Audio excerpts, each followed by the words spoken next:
are going to be interviewing a really exciting guest today. My name is Cameron Collins. If you don't know me, I am a revenue operations strategist with RevPartners, community manager with Sprocketeer, and I've got my co-host, Mark Lerner, director of growth marketing for DealHub. And our guest on today is Wasif Kasim. Go ahead and give Hey everyone a little everyone. introduction. Hey everybody. My name is Wasif. People call me Was for short because people say my name in many different crazy ways. So I said, you know what, just go Was. It's easier. I am the founder of Wasif Custom Consulting. I've done a lot of things over the years, probably 15 years deep in everything sales, marketing, retention, but recently have decided to knuckle down and focus on helping agencies and other B2Bs scale their sales, marketing, and retention operations and helping them go from 2 to 3 mil to 20, 30 mil as quickly as possible. I just happen to be a huge HubSpot fan of HubSpot along the way because probably launched HubSpot in 20 different environments in the last couple of years. It's been a lot of fun, and that comes with a lot of learnings that hopefully we get to share with you guys today.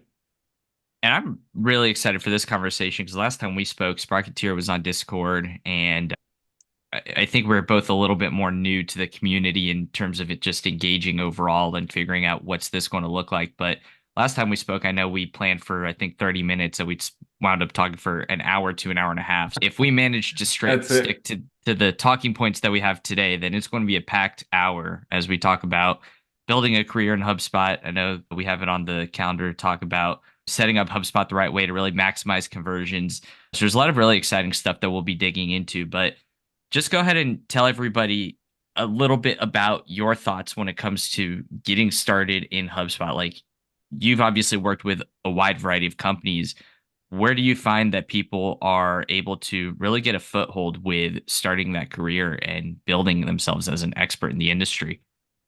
I think it's a couple of things. You can probably get a foothold anywhere, to be honest, but it really comes back down to how interested you are in learning about HubSpot, right? I worked in very small companies where they just had HubSpot installed and there was no one to take care of HubSpot. And I like tech and I got curious. And every day I was on the phone with HubSpot. I was emailing them and I was just finding out how to get things done in HubSpot. So you can learn a lot via all the knowledge base, the resources online. That's the beauty about HubSpot. I've used Salesforce, I've used Pipedrive, I've used all the CRMs out there. But with HubSpot, their support and the amount like they help you out to learn stuff is phenomenal. Like you can call them, you can speak to them directly. It's not like a two week waiting queue, right? Unlike some of the other businesses. Just be ready to be hungry and figure things out yourself. And a lot of it will come back down to trial and error because you'll try a bunch of things, you'll make mistakes, or it might work for 2 weeks and break. And you're like, okay, cool. Next time we're going to make it work for longer. Be ready to figure that out, no matter where you are. But in terms of a great place to learn as much as possible about HubSpot in a short amount of time, nothing beats working for an agency that specializes in HubSpot because you're exposed to literally 10, 20, 30 different accounts. And when you look at different accounts from different verticals, different countries, different industries, you just assimilate so many learnings in such a short amount of time. So if you were to work in one company for 5 years, you'll probably learn 10 times less than working in an agency for 6 months. Like it's crazy because it's just that fast. So personally, whether it's HubSpot or anything else, when it comes to marketing, sales, etc., I find that when you work in an agency for a year or two and you're starting off your career, it's ridiculously good for you because you learn so much and you literally get ahead of the pack with all those learnings. I began my career in an agency as well, and it was boot camp for marketing. It was many moons ago. But when you when you took over HubSpot, had you had experience previously with CRMs, databases, or was it just, hey, this looks like something I can handle? A little bit. Like I had a lot of experience with Salesforce as a salesperson, right? Right. I fell into a career with sales. I never wanted to do sales, always dreamed of being a marketer.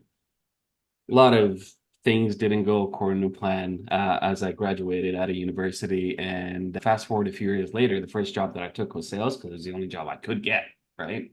Very entry level sales job. So at that point, I used various CRMs. So there was Oracle for a while, Salesforce for a while, and many other things. And even recently, I dabbled with a lot of CRMs depending on the customers I'm working with. So to answer your question, I had a high level understanding of how to use a CRM to support my sales process. But because I was accustomed to the logic behind a CRM and I saw it more as a foe, rather, sorry, more as a friend than a foe.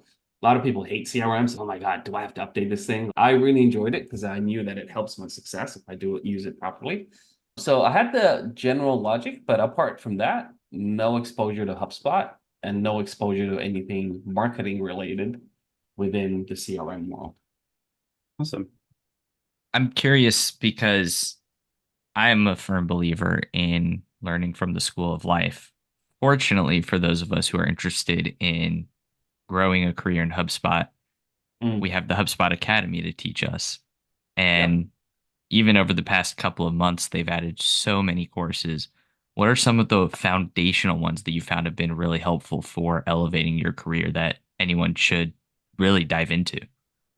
It's funny, like it was probably about 10 years ago. The way I got into marketing and started becoming good at marketing, also, although I had no experience with marketing, was HubSpot Academy, right? So when I started off with the inbound marketing course back then, I think it was. And then that was one of the main ones. And then I did that sort of entry-level sales inbound one as well. And today you've got so many. You've got your foundational SEO, sales, so on and so forth that you can do. But in terms of that's more like subject matter knowledge, becoming good at understanding things about the marketing world and sales world and other pieces. But in terms of becoming good at HubSpot, they have all those HubSpot specific programs as well. I forget what they're exactly called, but it's like the HubSpot platform courses where they teach you how to use HubSpot sales, HubSpot marketing, HubSpot service, so on and so forth.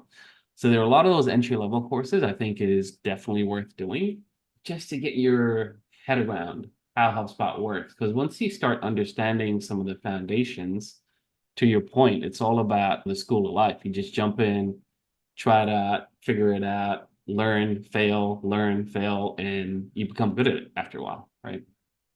Yeah, that's the way I've always learned. I've never been good at following we spoke one of our previous episodes, we talked a lot about kind of the course method and going through modules and all of that. But I think I have this like non-linear learning, and I basically do go every wrong path until I figure out the right path, right? It's Yeah, essentially process of elimination. And that's I it. can pretty much identify with the way you're describing it. Absolutely, man. Absolutely. I'm curious because I know that you have worked with businesses of all different scales, and everybody wants to generate more revenue. Mm. Oftentimes, though, understanding how to generate revenue sustainably is the Mm. conversation that's not being had, which people should be having. Yeah. And I'm really curious to hear your take on really some of the fundamental reports, dashboards, and KPIs that you Mm. think most businesses should be leaning into. Yep. Yep. I'll probably mention something before I jump into the dashboards, right? One of the things that I find is extremely important for anyone to succeed with any CRM, not only HubSpot, is even before you start building dashboards, from a top-down perspective, the business needs to be very clear on where they want to get to 6 months from now, 12 months from now, 2 years from now, right? Without that overarching, hey, here's where we're going as a business, no matter what report you set up, it doesn't matter. It's not going to be used properly and it's not going to be successful long term, right? So once you understand, so from a sales perspective, like from a business perspective, let's say, hey, in the next 3 years, we want to go from 5 mil to 15 mil. Fantastic. Now you need to waterfall that down to what does that mean for every single team that you're going to check into HubSpot? Marketing team, cool. Marketing, if we need to go from 5 to 15, let's figure out exactly what your KPIs are. The KPIs I like to prescribe for marketing are threefold. One is leads generated, so MQLs per month. Two, pipeline created from marketing lead sources every month, a dollar value. Three, deals won, dollar value from marketing each month. That's the three main marketing KPIs. And the reason I bring up those KPIs is segues into the dashboards, and I'll touch on the sales piece in a bit as well. You need to configure your dashboard to show those things. Because if it's not in front of you every day, you're not going to hit your goals. And this is why the HubSpot becomes beautiful. So when we swap over to sales, again, configure your sales dashboards to mirror your sales team's top 3 KPIs, which my recommendation is number 1, obviously, revenue won per month. Number 2, pipeline generated per month in dollar value. And number 3, and there's actually number 4 as well. This kind of segues into something we'll talk about a little bit later, which is sales and marketing alignment. And the third one is MQLs not contacted. So if an MQL has come through, which ones have not been contacted yet? And the fourth one is you've a report on MQLs that have been contacted once, but haven't been followed up for more than 3 days. Put that front and center in front of your sales team, and you'll see amazing things happen. It seems really simple, really basic, but make sure they're looking at that data every day and actioning it every day. You'll automatically see deals won increase by 20 to 30% per month. Actually, there are 2 more reports. There's deals not followed up greater than 7 days is another one. Actually, just 1 more report. Yeah. So if you have deals not followed up greater than 7 days, the MQL is not followed up greater than 3 days, MQL is not contacted, deals won and pipeline generated. If they're looking at those 5 things every single day, and your sales manager is looking at it every single day, and your sales manager's boss, the CEO, whoever is looking at it every single day, beautiful things happen. Let's talk a little bit about source of truth for all of this then, because one thing that I hear all too often is that HubSpot reporting just doesn't do it for me. My business is so far ahead of what I need from HubSpot. What do you say to those people? And should HubSpot be the source of truth for everybody? In my opinion, yes. So, often you'll see a lot of environments where the retention or customer success teams looking at one source of data, sales is looking at another spreadsheet, finance is looking at another spreadsheet. And even if you ask them a very simple question like how many customers do you lose per month? It takes them maybe 3 weeks to figure that out. It's hard because they have so much contradicting data. And by the time they get that information and bring it to you, it's out of date already. What's the point? And because of that, you can't make smart decisions. And when you can't make smart decisions, it impacts your ability to scale a lot faster. You might scale, but it'll take you 20 years instead of 3 years, right? So to answer your question, yes, HubSpot should be the source of truth, but it's not going to be the only source of truth. HubSpot is your kind of cockpit, bird's eye view of what's happening. And HubSpot will let you zone in on areas that look like they're going really well or look like they're not going well. And then you can dive deeper into that specific area as you need offline via Excel sheets, via your Looker Studio, via your finance system, whatever it is, right? But for me, for example, like a sales team, you don't need to be on anything except HubSpot, right? Everything you do, all your Excel sheets, all that sort of stuff, there's no reason you can't move that into HubSpot, right? There's only one reason where you can't move it into HubSpot. You think you need 100 data points to watch every single day, right? But the reality is you don't use those 100 data points. You're only paying attention to 3 or 4. But a lot of people think that all these 100 data points they're looking at every day. But if you really ask them, they're not using it. You only need 3 or 4 things to look at. And you put those most important things into HubSpot. The rest you can dive deeper if you need to down the track. I know you mentioned it previously, MQLs, revenue to closed won, but give everyone one more recap of the most important data points that every business should be diving into. Absolutely. I'll take this from a sales perspective first. So from a sales team's perspective, whether you're a sales manager or an individual sales rep, number 1 is deals won per month. So essentially deals won, revenue generated per month as the sales team or salesperson. Number 2, pipeline generated per month. This is new pipeline and new business created every single month in terms of pipeline. Number 3 is MQLs not contacted. These are leads that have come in to the business, but the salesperson or sales team have not reached out to. Number 4 is MQLs not contacted or not followed up for more than 3 days. So to clarify what the difference is with that one is an MQL has come through and you've reached out to them 3 days ago, but you have not had a follow-up for over 3 days. Why? Because if you don't follow them up for over 3 days, they go cold. You won't convert them. They're probably bought from someone else. So it's important that after that first touch point, if they haven't responded, you keep following up. So those are those ones. And two more.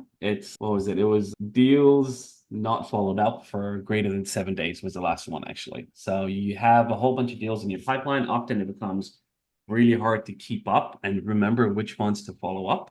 So if you create a report that shows all the deals you haven't followed up in over 7 days, you've had an initial discussion with them, they're an open opportunity, they're a live opportunity, but you have not followed them up for more than 7 days. Make sure you're following up at least once a week. But don't be annoying. Don't say, are we there yet? Are we there yet? Add value every time you get in touch with them. You've had a really good discovery call at the beginning. You've learned a lot of things about the business. Give them stuff that's very relevant to them and pretend like a client and help them out in those follow-ups, right? Give them useful insights and feedback and pretend like they're a client. Eventually they'll become a client. Where do you think something like, and I don't know if it's as relevant in your space, the metric of net revenue retention, kind of understanding the increase in revenue from your existing customers from one period to the next. It seems that on a time where people are trying to find more value in their existing customer base so that they can make up the revenue loss from increasing customer acquisition costs and challenges, that is becoming more and more of a critical piece. Massive, man. And it's absolutely very relevant in my space. This is one of the things that I speak to a lot of my customers about. Whenever you're looking at generating revenue consistently, you have to always look at it from a couple of different buckets and look at them separately, right? A lot of companies, they just bucket new revenue into one big bucket. Hey, this is the amount of new revenue that we've made overall. Don't. Separate it into two main buckets.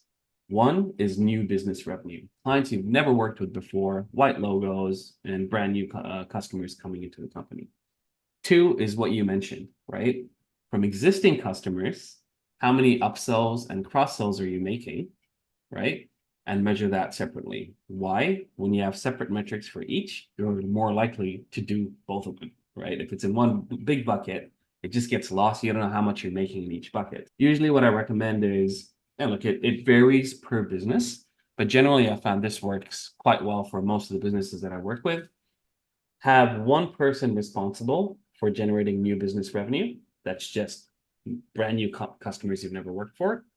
And then on the customer service front or the customer success part, have one person there, a team lead, head of, whatever you want to call them, or a VP, responsible for retention, as you mentioned, and upsells and cross-sells. So not only are they in charge of maintaining a monthly retention rate, call it 95% monthly retention rate, but also for any revenue that they lose, that 5% that they lose, they're making up for it with upsells and cross-sells, and you set them a target for that. So you got to say, for instance, hey, your role as VP of retention, 95% retention rate is your number one KPI. Number two, you're doing upsells and cross-sells worth 20K recurring revenue every single month. That's their KPIs, right? And that way, and again, that's a beautiful part of HubSpot. I'm not sure we'll have the time to touch on today, but one of the most things that most people don't know about HubSpot is not only is it a fantastic sales and marketing tool, but if you use it properly, it's incredible for improving retention rates as well. Just incredible. But most people don't even go there. Like HubSpot service, NPS, CSATs, and structuring your HubSpot in such a way to better monitor churn and retention and upsells and cross-sells. So powerful, requires a lot of data hygiene and consolidation of data to get it right. But once you do it, your retention rates just go through the roof. I get so incensed about retention because everyone focuses on new revenue, upsells, cross sells. Absolutely. And I've seen companies turn their entire bottom line around by saying, we're going to cut retention in half. And we're going to do it by creating initiatives to focus on that. And I would very much agree with you that most businesses really don't end up having conversations about retention. And so I certainly have some ideas, but I would love to hear your thought on incorporating retention in HubSpot, do you typically suggest having a dedicated pipeline for it? Do you rely on surveys? Where do you typically start in terms of just opening the conversation for a business to think about retention? Yeah, it's a bit of both. And where I typically start is I try to understand what the business is doing today when it comes to retention, right? A lot of times customers leave you for just a handful of reasons, right? Number one, you're not telling them the work that you're doing and you're not being clear enough about what you're doing. Number two, they can see that you're doing a lot of work, but they can't feel the value of what you're doing, right? Those two things. Number three, which I hope isn't the case for anyone listening here, your work just sucks, so they leave you, right? But that's quite rare. Most companies out there do fantastic work, but they lose great customers just because they're not telling them about the work they're doing, or they're not telling them about the value and how that work connects to the value that the client wants. So I try to get a feel for where they sit on that front. Are they able to see these activities that your customer success managers are doing? How often are they doing it? Are you communicating with your clients frequently enough? And one of the core principles that I speak to my customers about, because you have to start with the core principles before you move into the HubSpot side of things, is number one, measure the right KPIs. It sounds really strange, but a lot of the retention and customer success teams that I speak to, they don't have KPIs. It's just do your best. But what does that mean? So make it very specific KPIs, as I mentioned before, around retention, around upsells every month, and around maybe frequency of contact with customers, and maybe around CSAT, one of the words you mentioned before, like NPS. So we established that baseline of what is your KPIs. Once that's done, the next kind of core principle is to keep a customer at a high level. It's simple. It's communicate with them frequently. That's it. Right? It's very simple. A lot of companies don't do that. You'd be surprised. There'll be customers that I've worked with that have gone months without speaking to their client. Right? So the simple principle would be communicate at least once a week with your client. So when it's Friday, like we're on today, do a week recap, what you guys did for the week and what you're planning for the next week. Right? In the middle of the week, on a Wednesday, give them a quick win. Hey, client, like we've been doing all this cool stuff. Here's a quick win, just thought I'd let you know. Very simple. You do those two things and keep up that frequency of communication, retention will go up. Like it's a no-brainer. And I just Or want it to, opens, yeah, go for it. no, I was gonna say I like pulled up this research I'd done about to like the point of existing customers and the opportunity. The average, it's on average seven times cheaper to retain customers than attract new ones. And it's Absolutely. 5 times cheaper to get expansion revenue than acquire the new ARR. 100%. And it's weird because as you mentioned before, Cameron, people are so just busy thinking about acquisition, new business, sales, marketing. You forget the massive opportunity that sits on the other end of the fence, which is actually in many ways a lot easier, a lot cheaper. But all you need to do is focus. And to focus, you need to use tools like HubSpot to help you focus, right? Because there's so much data out there. It's just impossible to get the data that you need to figure out who am I going to upsell and cross-sell, who's happy, who's not. And this is where HubSpot, when you set it up the right way, which I'll touch on in a little bit, helps you get that information. So as an account manager or a success manager, you rock up every day, you know exactly, these are the 5 accounts that are really happy. Fantastic. I'm going to put in a call to get them to leave me a Google review because I know that they're happy. Hit them up with an upsell or a cross-sell because I can see they're really happy with my services and I know this other thing could be useful for them, right? You get to really focus and you make that account manager's job easier. And when you make everyone's life easier, beautiful things happen, which is more revenue, upsells, and cross-sells. Here's a question. Who owns retention, sales or CS? Ooh, for me, it's always CS. I'm very much a believer of one job, one focus. If you're selling, sell. If you're in retention, retain. That's it, right? Often a fan, and look, there are many companies where you can mix both, but especially for the sort of companies that I work with, ranging between kind of 3 mil to 20 mil in terms of annual turnover, I think for that size, it's better to be specialist in what you do. So a salesperson, just get them super focused at hunting and closing business. Whereas in customer success, get them super focused on one thing, is making the customer happy. That's it, right? And I find singular focus equals success, but there are many companies that tend to mix both those roles and still be successful. But this is what I generally find works. It's interesting to hear that because it actually makes me feel like retention ought to be split into two camps, proactive and reactive. And I feel like the proactive retention should Yep. belong to CS, keeping clients Yep. happy, making sure that if there's a small escalation, it's handled. Yep. I've worked with companies where they would take their best reps, their best sales reps, put them on the retention team and have a reactive retention escalation and essentially say, please don't cancel here. Here's what we'll do. And Yep. that was how they were trying to save revenue that was like ready to walk out the door. Gotcha. I don't know. I would say every business needs that. And I know it's ticked off customers that wanted to cancel. And now they're talking to the sales rep that's fighting to hit their number.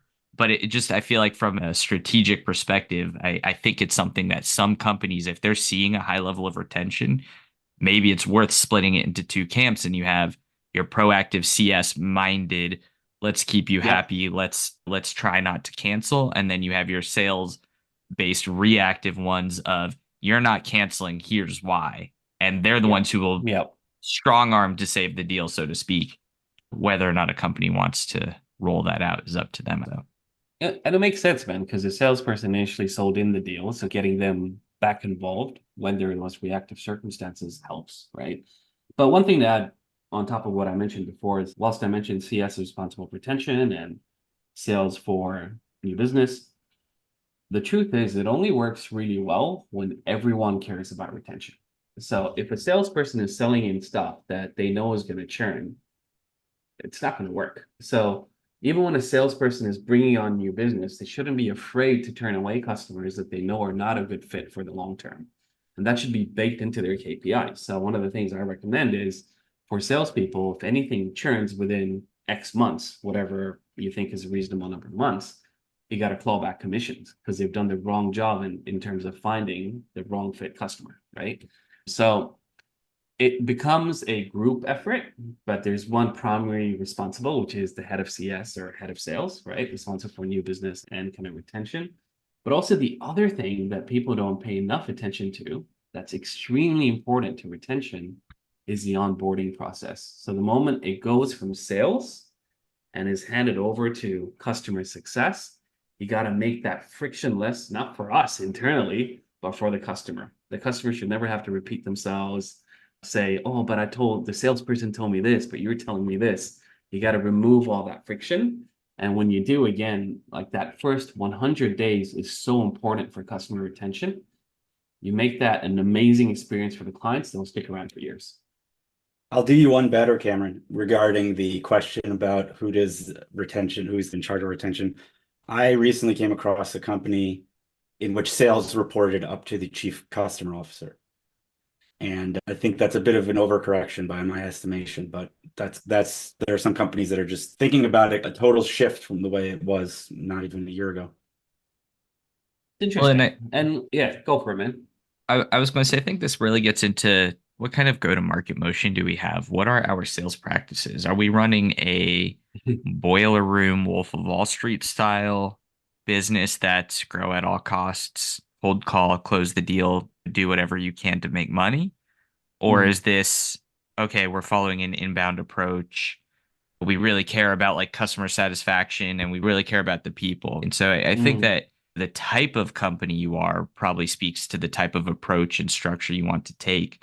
But it's just, regardless, I think that it's something that most businesses really aren't talking about, no matter where you fall on that spectrum. Yeah, they're not enough, at least. And you're right, like the B2B kind of landscape has changed a lot. I think one of the statistics I read recently is 90% of the buyer's decision-making process actually happens before they talk to a salesperson, right? Which is wild. So salespeople only control about 10% of the buying process. So what I find works really well today in the B2B world is don't sell, right? Instead of selling, coach them, genuinely help them out, find out what they're struggling with, what the pain points are, why things are not working or why things are working well, and genuinely help them out. And don't be salesy. Obviously, don't be lazy either. Do your follow-ups, do all that sort of stuff, but in a non-salesy, value-added manner. And then when you do that, you'll set yourself apart from 90% of the people out there selling. And guess what? They'll come back to you because they trust you a lot more and buy from you eventually, right? So I really want to get your take on how we build this into HubSpot. I will add one more opinion that I have where a lot of people have asked, okay, how do I get into revenue operations? How do I get into HubSpot? We talked a Yeah. little bit about that at the beginning. I think if you really want to excel in revenue operations, so not just being a HubSpot admin, but helping companies to grow and scale, go spend a period of time as a sales rep. If you haven't done that, Absolutely.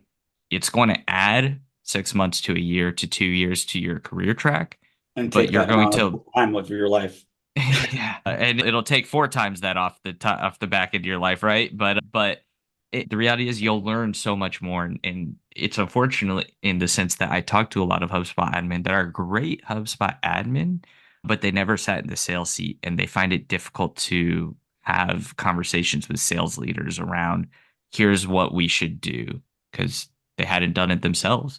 There's a lot of things that work in theory, but then in practice, that's a very different story. That would be an opinion that I would have, Was. I'd love to know your take on building just a really tight and aligned sales and marketing instance into HubSpot, whether that's custom properties, training, etc. Walk me through your thought process on that. Absolutely, man. Like one thing to mention is if you guys are going to successfully scale any business, one thing you have to make sure is that you put a lot of effort into making sure sales and marketing are aligned. Yeah. You see a lot of businesses where sales will be pointing their fingers at marketing, saying the leads are not good enough or not high enough. You got other businesses where marketing's pointing at sales, going sales not doing a good enough job following up leads, so on and so forth. So you need to get rid of that and make sure that whoever is in charge of the sales department and the marketing department are 100% on the same page. And HubSpot becomes a huge component in making sure that happens. Number one, for both of those roles, establish clear KPIs. And this will segue into your question about how to set up HubSpot. Because again, you always need to start with the foundational business requirements before you go into HubSpot and building reports. Otherwise, you'll be changing your reports and tweaking it forever because you're not sure what the business unit is trying to get in terms of what they want from the report. Start with the KPIs. Number one, for your HubSpot team, for your sales team and your marketing team, what are their KPIs? Ultimately, both of them are there to make new business revenue for your business. Ultimately, usually that's the purpose, right? So let's say that hypothetically, the sales team needs to hit 100K per month is your goal. The question is, cool, out of that 100K, what percentage does the business expect to come from marketing versus sales sourced efforts? Let's say the business says 50-50. Great. So out of 100K, that marketing's goal is to make 50K new business per month. And sales' goal is to make another 50K new business per month from sales sourced efforts, cold calling, networking, whatever it is. So those figures, the reason those numbers are important is that's going to be your goal. That 50K is going to be the goal for marketing on their charts. And that 50K is going to be the goal trend line for sales on their charts. And on both marketing and sales dashboards, you have exactly the same reports, pretty much, right? Marketing will have a few more going into detail about other marketing things, but from a revenue top line perspective, you want the same reports in both dashboards so you're both looking at the same thing. So if sales is made 70K for the month, and they can see that 60K from that came from marketing, you think they're going to complain about marketing? No. This is where it's important. Or they know, okay, cool. 60Ks come from marketing. I need to hit another 40K from sales because we're under indexing in what's expected from us as a sales unit because we need to hit a lot more. So there's that tight alignment and marketing can help with that as well. So that's a foundational thing that I think is very important to get out of the way before you actually start setting up those reports. And that needs a rubber stamp from people top down in the business, CEO, founder, chief revenue officer, whoever it is, right? And then we get into the dashboards, right? With the dashboards, there are a few things that are, in my opinion, really important to set up in terms of properties. HubSpot has the custom original source property, which is great, which tends to give you an idea of where any lead came from. It might say organic search, paid search, offline, and all that sort of stuff. But the problem with that is it's not specific enough. So for example, organic source might show paid social. And you're going, wait, like I do LinkedIn, I do TikTok, I do all this stuff. Which one did it come from? So what I'd recommend to combat that I personally like is I set up a custom property called lead source. And in that lead source property, I have a list of all the different channels that I'm investing in from a marketing perspective, but also your typical sales sourced lead channels as well. Might be networking at an event, cold calling, referral partnerships, etc. So for any lead that comes into the system, number one thing, mandatory to tag the lead source, right? Because if you don't tag the lead source, down the track, when a deal is won, you have no idea where it came from, and you don't know which channel is working and which one's not, right? So data hygiene is so important to be able to use HubSpot effectively and to be able to scale your business effectively. And if you don't have all these data points, you won't know where to invest more, where to invest less in. So lead source is one. Lead status is another one that I recommend, which is just a bit of a reminder for the sales and the marketing team. It might sound like, hey, new not contacted. It might sound like unqualified or disqualified lead, so on and so forth, or tried, couldn't reach him, follow up later, whatever. It's just a little bit of a flag under each lead on the next thing that you need to do thing is lead status. And then lifecycle stage is another property, which is already baked into HubSpot, which is great.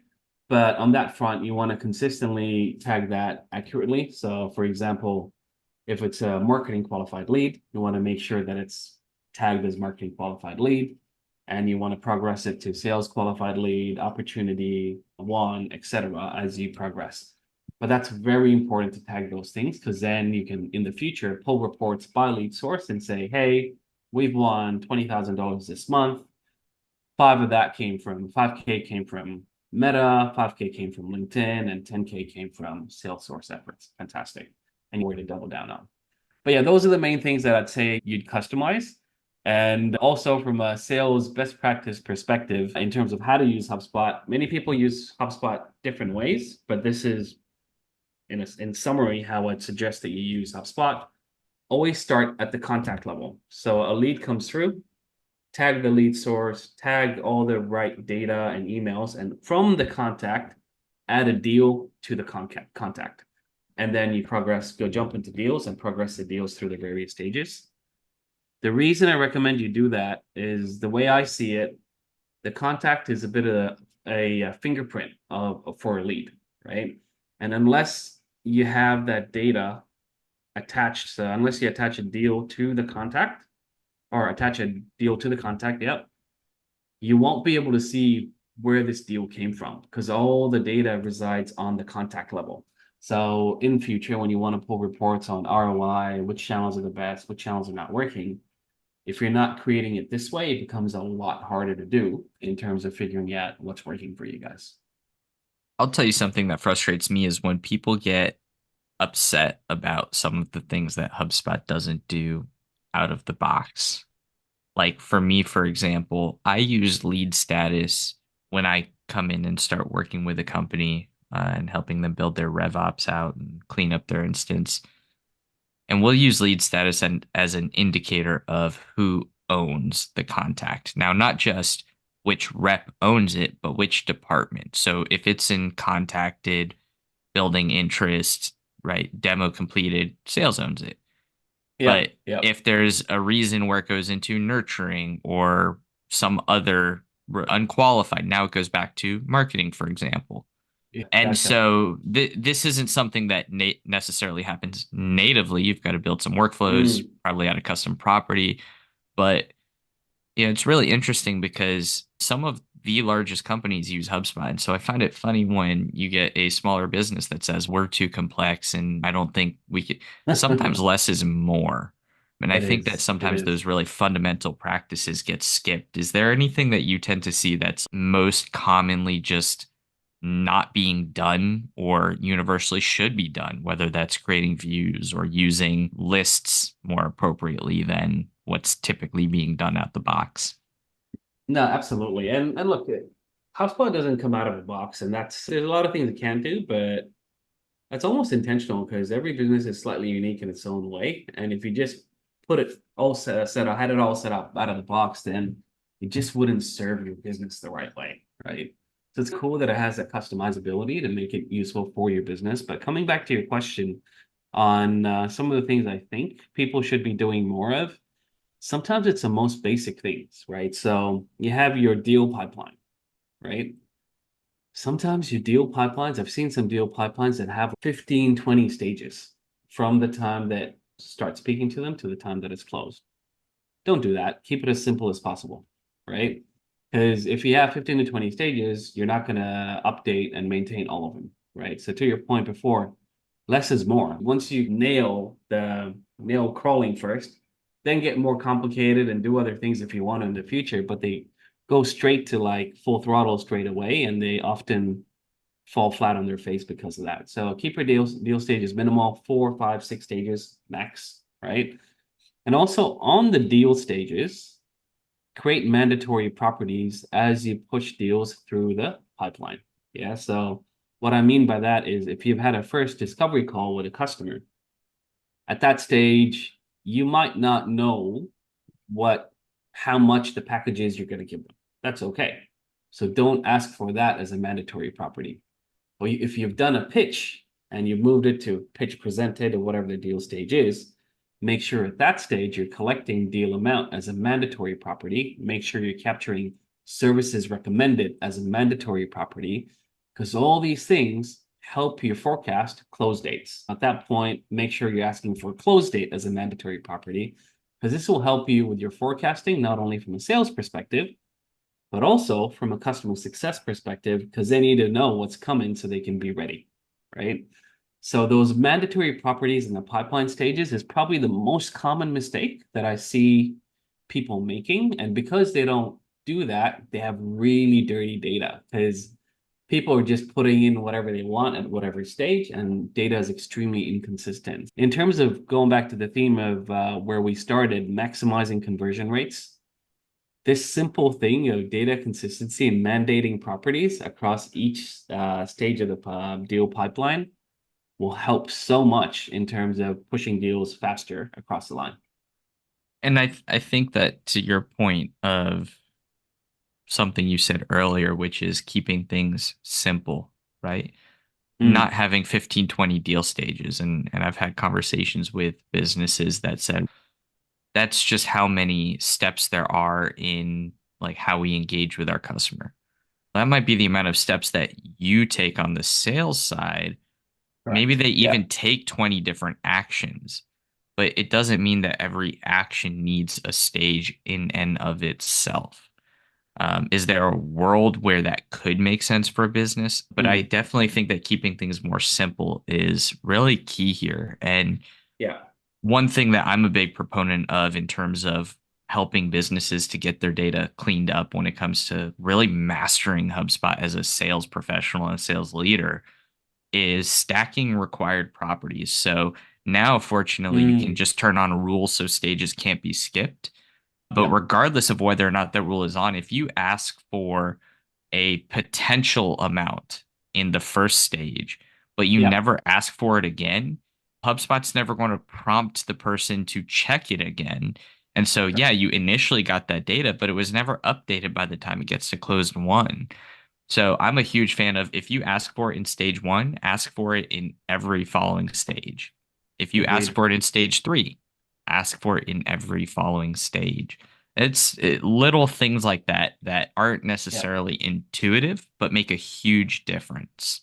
It does, man. It's that's a funny thing. Like in HubSpot, you'll be doing a lot of tiny things, but over time, it's gonna save salespeople a lot of time. And also, it improves the data accuracy, conversion rates, and many things across time as well. One other thing that I meant to mention that I see that very simple thing to do, but many people don't do, is we've created these beautiful dashboards, and these dashboards have amazing data in them that's going to help you close business faster, but they never look at it. What's the point? You put all this hard work in, you've done all this amazing stuff, you've got this amazing asset that you can use, but you don't use it. So one of the things that I do is recommend is get that report emailed to you automatically at a cadence that you like. It might be weekly, it might be daily for some reports, but whatever time you choose, let's say you choose, hey, make this report land in my inbox at 8 a.m., block that time out. 8 to 9 a.m., you're looking at the HubSpot dashboard. That's the one thing that you do. You're going through it to scan for information, look at trends, look at action points.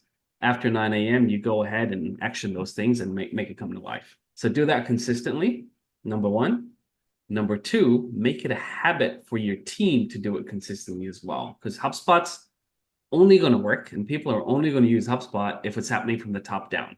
So your CEO needs to be looking at HubSpot every single day. He or she needs to be following this process. And then everyone that reports into them needs to be following the process. And everyone that reports into them needs to be following the process. And every week you have at least one meeting, whether it's a weekly team meeting or a weekly one-on-one, where the first thing you bring up as soon as you go into that meeting is the HubSpot dashboard. Because that's your source of truth. And that's where all conversations start. And then you segue into other things. What do you think about signing other people up in the company or organization to get those dashboard emails, whether it's the sales dashboard so that everybody sees the leaderboard, or is that, I don't know. I've done it before so that the person I report to can't say they can't be like, where is this? I need to see this. Yeah. But I don't know. I don't know what the etiquette is there.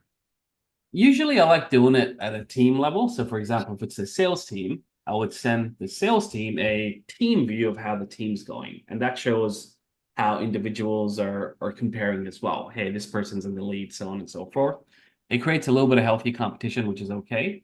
But what I refrain for doing is sharing, say, sales team information with the customer success team. Not because it can't be shared and that I don't want to share it. It's more so I don't want to create noise for the customer success team because I want them to be focused on retention stuff. So I'll send them a separate retention dashboard that's more relevant to them retaining more clients and doing upsells and cross-sells. So I try to keep it segmented, but in a kind of weekly stand-up across the business or a monthly stand-up across the business, this information would be shared to the whole public, right? So everyone can be across what's happening. My rule of thumb is if you asked for it, you better look at it. Now, Yep. how do we enforce that, though? Because that sounds nice in theory, but at the end of the day, it happens to everybody where I want a report. You build the report, you build the dashboard, and 3 weeks later, somebody says, hey, what does this report mean? How do I interpret it? And when that happens, now I know I failed. I missed a step. I would add on to Mark's point that unless somebody has an objection to receiving a report they requested, then yes, they certainly should be notified. On the flip side, though, I'm a firm believer that the important notifications that feed into reports should also go out as emails. So, for example, a deal is moved to closed won. It is so rare that I see the type of workflow that I would be inclined to set up, but one that would say deal is closed won, email sales manager, right? So you have a property on the contact or the deal and it says sales manager is, and then that person and their leadership team, then they get an email that says deal was moved to close one, check it out. Absolutely. Right? And it's funny you bring that up. Like that's another couple of things I always recommend for any deals won, send an alert to key people. So sales manager, founder, CEO, whoever it is that need to know about it, just at a high level so they can keep their finger on the pulse. And also I would do the same for brand new marketing leads coming through the door as well, because most businesses spend a lot of money on marketing. Just for them to have that rhythm that, hey, things are going well, it's really good to keep them CC'd in on it too. And we've talked a little bit about marketing. One thing that I find interesting in terms of working with companies that oftentimes will work with marketing agencies, oftentimes I find that marketing agencies are good at marketing, which is what they're selling, right? That's the obvious. What they oftentimes suck at is building reports in HubSpot for key leadership team and Yeah, explaining this is why what we're doing is effective. They can say we created a lead.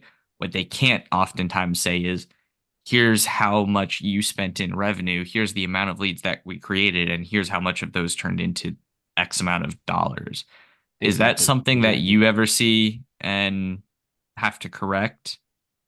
All the time, man. Like one of the things, whether it's and we'll talk about marketing, like in the marketing world, many marketers are good at pulling reports for themselves, but the one thing that they're not good at doing is managing upwards in terms of the impact of the things that they're doing.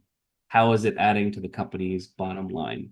And this is where, again, HubSpot is very useful because when you set up those reports in the marketing dashboard and you set up charts every single month, it correlates to revenue won from marketing. Guess what? The CEO can see the bottom line impact. He can see that, hey, I know that I've spent 30K this month in marketing. This shows me that I've made 90K this month in marketing. I'm not going to cut marketing spend, right? So it's really important to like not only show deals won, but also pipeline created. But you're right, a lot of people struggle with that and they don't do that enough. And this is why after a while, people lose faith in marketing because they can't see the revenue impact of what it's doing. Yeah. But if you put that front and center, not only in front of the founder, CEO, in front of the sales team every day, soon enough, sales team will be championing marketing. And that creates a nice little team there. And then whenever anyone complains about marketing, sales will have marketing's back, being like, what are you talking about? They're doing a great job. And it just flows upwards as well. So yeah, that data and that dashboard, that's why it's really important. One of the things that I know you're a fan of is getting sales to look at the things that matter to them. Dashboards, KPIs, some type of schedule for the day. What's a Yeah. way that you typically approach having that conversation with leadership and structuring some of the things that their reps should be looking at every single day or structuring their day every single day? That's a good question, man. The first thing that I say is the sales leader needs to practice what they preach, right? A lot of times you'll have sales leaders that tell their team to do things, but they never do those things. So I say, hey, sales leader, first thing we need to do is to make sure that you are looking at HubSpot every day for at least 1 hour in the morning or the afternoon. You pick whatever works for you, right? You've blocked it, you've time blocked it, and you do it every single day. And off the back of that, you're following your sales team up, right? That way they know that you're looking at it daily, you're paying attention to the data, and guess what? They will start doing it as well. So first is start with the sales leader, and before that, start with the founder or the CEO or whoever the sales leader's boss is. So that segues down. And then for the sales team, I recommend that the sales leader, again, ask the same of their sales team. Hey, every day I expect you to update HubSpot, put in a 30-minute slot first thing in the morning or an hour, whatever you want. Update it every single day, not once a week, once a month, every single day, because there's so much to update, right? And you look at this dashboard that you have that we've spoken about and make sure that all these things are up to date. For example, make sure that MQLs not contacted is always 0. I don't ever want to see an MQL that you have not contacted, right? Or make sure that deals not followed up more than 7 days is not looking out of control. If you've got 3, 4, 5 deals there, oh, good. If you've got a 50 there, I'm going to be really mad, right? Keep that low.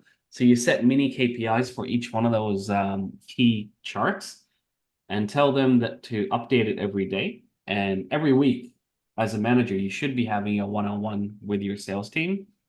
When they come into that one-on-one, the expectation is you're coming into the one-on-one with all this data updated, even before you come in, right? And then that's the first thing we're going to look at. First 15 minutes, we're going to talk about your HubSpot dashboard as a whole.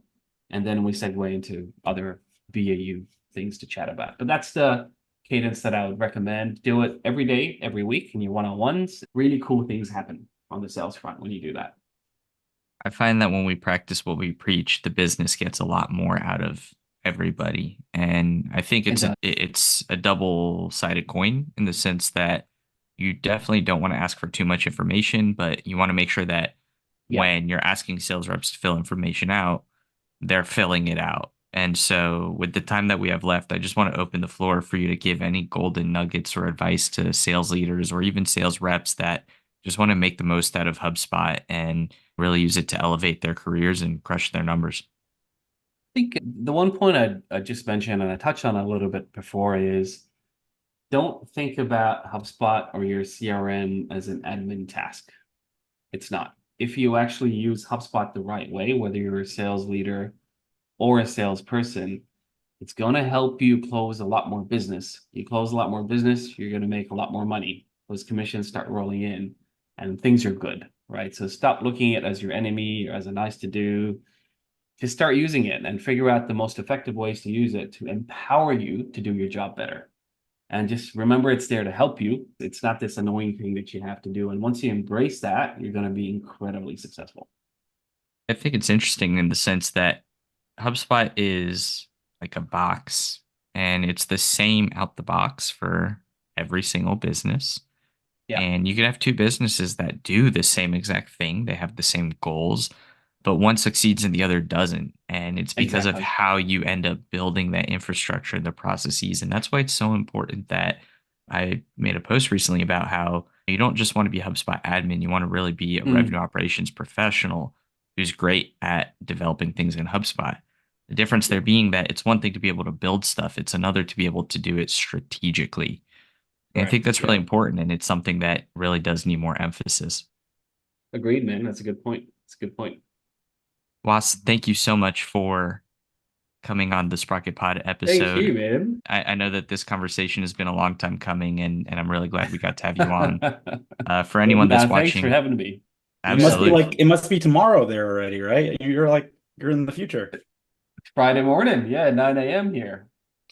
Crazy. 4 o'clock in the evening Central Time, the next day in Australia. That really is true time travel. It is. Wow. Thank you so much for joining us. For those who Thank are you so much watching, for having me, guys. Yeah. absolutely. For those who are watching outside of LinkedIn, do follow Mark Lerner, Cameron Collins, and Wasif Kasim on LinkedIn. Links in the show notes. You can also join us in the Sprocketeer group. Links in the show notes for the largest independent group of HubSpot admin. You can also check out previous episodes on YouTube and Spotify. And if you're wanting to really elevate your HubSpot game, check out the HubSpot admin HubSpot user group by Deanna Gloff and Kyle Jepson. Thank you for joining us and Sprocket on. Bye, everybody. See you guys. Thank you.